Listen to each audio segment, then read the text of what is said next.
नमस्कार, मैं हूं सुधीर सलूजा। आप देख रहे हैं सानिध्य टाइम्स। हमारे साथ भाजपा नेता सतवंत सिंह जी हैं। सतवंत सिंह जी नमस्कार। नमस्कार सतवंत सिंह जी, कल प्रधानमंत्री जी एक रैली करने वाले हैं दिल्ली में, जी। उसके विषय में कुछ बताएं।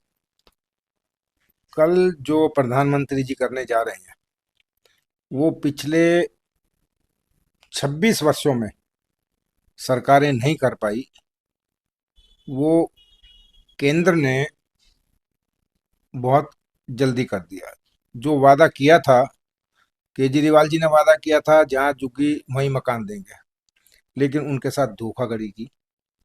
प्रधानमंत्री जी ने कहा था कि हमें हर झुग्गी वाले को मकान देना है, जहां झुग्गी वहीं मकान। तो प्रधानमंत्री जी ने उन गरीब व्यक्तियों के सपने को पूरा किया। कल जो है 1600 से भी ज्यादा फ्लैटों की चाबी उन झुग्गी वासियों को प्रधानमंत्री जी सौंपेंगे। अभी जो केजरीवाल सरकार ने घोषणा की है 18,000 रुपये जो पुजारियों को और गुरुद्वारे के ग्रंथियों को, उसको आप कैसे देखते हैं? देखिए, इसके बारे में मैंने पहले भी कहा है। अगर केजरीवाल जी का प्यार इतना ही आज मंदिरों के प्रति और गुरुद्वारों के प्रति उमड़ रहा है कि भाई पुजारियों को भी और ग्रंथियों को भी तनख्वाह देने की अगर नियत है, तो पहले तो केजरीवाल जी ये बताएं कि जब मौलवियों को तनख्वाह जिस दिन देनी शुरू की थी, उस दिन क्या आपको पंडित मंदिरों के और गुरुद्वारों के ग्रंथी नजर नहीं आए थे? या तो अगर तुमने हकीकत में आप चाहते हो सहानुभूति के वोट, तो जब से मौलवियों को आप तनख्वाह दे रहे थे, उस दिन से लेके आज तक की जो तनख्वाह बनती है वो पहले मंदिरों के पुजारियों को और गुरुद्वारे के ग्रंथियों को दी जाए, ताकि जनता को आपके ऊपर विश्वास हो कि हाँ जी, आप जो कह रहे हैं वो कर देंगे। अभी प्रदर्शन हो रहे हैं कि अभी 18 महीने से मौलवियों को भी सैलरी नहीं मिली। वक्फ बोर्ड को इतना पैसा दे दिया। क्या कल को अगर सनातन धर्म बोर्ड बनता है, जैसे कि मांग उठ रही है, क्या केजरीवाल जी उनको भी इतने 1000 करोड़ रुपए देंगे जितना वक्फ बोर्ड को दिया है? महिला सम्मान राशि 2100 रुपये की जो घोषणा हुई है, उस पर आप क्या कहेंगे? देखिए, झूठ बोलने में केजरीवाल जी पूरे नटवर लाल हैं। मैं उनको नटवर लाल ही कहता हूँ कि एक बार घोषणा कर दो और तबीयत से जो है उसका प्रचार मीडिया के माध्यम से, इलेक्ट्रॉनिक मीडिया के माध्यम से कर दो, ताकि पूरे पब्लिक के दिमाग में ये घुस जाए कि यही केजरीवाल जी ये कर रहे हैं। लेकिन घोषणा करने के बाद मैं तो उनको दिल्ली का मुख्यमंत्री जरूर मानता हूं, लेकिन उनके पास एक ही पोर्टफोलियो था, वो था प्रचार मंत्री। झूठे प्रचार जो है केजरीवाल से जितने मर्जी आप करवा लो, उसके वो माहिर हैं, झूठ बोलने में माहिर है। कहा था गड्ढा मुक्त दिल्ली होगी, कहाँ से गड्ढा मुक्त दिल्ली थी? पूरे रोड के रोड खराब है। अगर बाहर की जो पब्लिक है वो दिल्ली में आती है, वो जब रोडों के हालात देखती है तो शायद केजरीवाल को कोसती होगी। अगर वर्तमान राजेंद्र नगर विधानसभा की हम बात करें, जहां से आप चुनाव भी लड़ना चाह रहे हैं, राजेंद्र नगर विधानसभा में आपको क्या लगता है कि जो पिछले 10 साल में कुछ काम नहीं हुए क्या? नहीं, देखिए, राजेंद्र नगर विधानसभा में अब ये सोचें कि भाई मैं चुनाव के लिए उस कार्य प्रणाली में हूँ, उस माध्यम से नहीं कह रहा मैं। राजेंद्र नगर में मेरा हमेशा विधानसभा में पूरी में निकलना रहता है। एक कोई से अभी क्षेत्र केजरीवाल जी ऐसा बता दे कि भाई 11 साल में, या वहां के विधायक बना दे, 11 साल में जो बजट दिल्ली सरकार ने अपने विधायकों को दिया, वो क्या खाली फाइलों में देके और फाइलों में ही काम साइन करवा के उस बजट की हेरा फेरी हुई है क्या?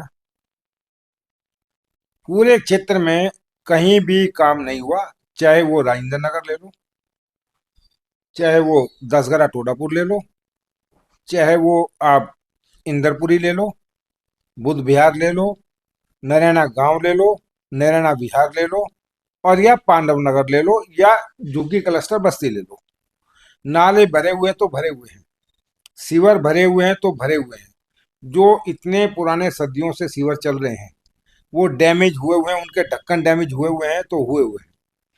तो कौन सा कार्य किया? एक विधायक का फंड 10 करोड़ रुपए सालाना। वो सालाना फंड कहाँ खर्च किया, इसका जवाब तो देना पड़ेगा, और वो जनता मांगेगी। आपकी नज़र में अभी राजेंद्र नगर की क्या समस्या है? सारी समस्याएं, एक तो सबसे बड़ी समस्या जो है पूरे हिंदुस्तान में जो छा गई थी, कि बाजीराव के सामने वो पानी में 3 छात्र डूबने से मृत्यु राव हो राव आईएएस। गई, राव है इसमें। तो कितना बड़ा हादसा था वो। क्या इतने सालों से बारिश नहीं हो रही थी? इतने सालों से वहां पानी नहीं भर रहा था? भर रहा था, घुटने घुटने पानी भर रहा था। लेकिन उस पर ध्यान क्यों नहीं दिया गया? अब कैसे एक ही दम जो है कमिश्नर साहब ने जो है अपने पास से फंड अलॉट करके और क्या किया, उसमें कोई नया नाला थोड़ी बनवाया, या उस नाले को खुदा के खोद के उसकी सफाई थोड़ी कराई है। उन्होंने उस पानी की निकासी का जो है जगह जगह स्थान बना दिया, ताकि वो एक जगह पानी इकट्ठा ना हो। अगर इस तरह का प्रोविजन जो है पिछले 10 साल में वो देख रहे थे, हर बार बारिश में होता है ऐसा, तो इन्होंने क्यों नहीं करवाया? आपके अनुसार वो घटना रोकी जा सकती थी? बिल्कुल रोकी जा सकती थी। उसमें निगम पार्षद भी जो है केजरीवाल जी के, और विधायक भी आप पार्टी के। तो 10 करोड़ रुपए का फंड फंड होता है भाई। एक मेंबर पार्लियामेंट को सिर्फ 5 करोड़ रुपए का फंड मिलता है सालाना, और उस मेंबर पार्लियामेंट के नीचे 10 विधायक आते हैं। अब 10 विधायकों का फंड तो हो गया 100 करोड़ रुपए। वो लगना चाहिए कि नहीं चाहिए क्षेत्र में? और एक मेंबर पार्लियामेंट का मात्र 5 करोड़ रुपए। तो ये 110 करोड़ रुपया 11 साल में जो विधायकों को फंड मिला है, ये कहाँ लगा? इसके लिए जांच एजेंसियां बैठनी चाहिए। ये एक बहुत बड़ा भ्रष्टाचार निकलेगा। इसमें मेरा मानना ये है कि शायद केजरीवाल जी ने कहा कि ठीक है भाई, ये 10 करोड़ का फंड एक विधायक का हो गया, उसमें से 75% तो इधर दे दो और ये कागजों पर साइन कर दो कि हाँ जी ये काम हो गया, ये काम हो गया। बाकी 25% कुछ अधिकारियों को और कुछ विधायक को। अब वो पैसा नहीं तो 10 करोड़ रुपए सालाना, क्षेत्र चमक जाए। कोई काम कहीं किसी प्रकार का राजेंद्र नगर में नहीं हुआ। धन्यवाद। सुधीर सलूजा, सानिध्य टाइम्स, राजेंद्र नगर।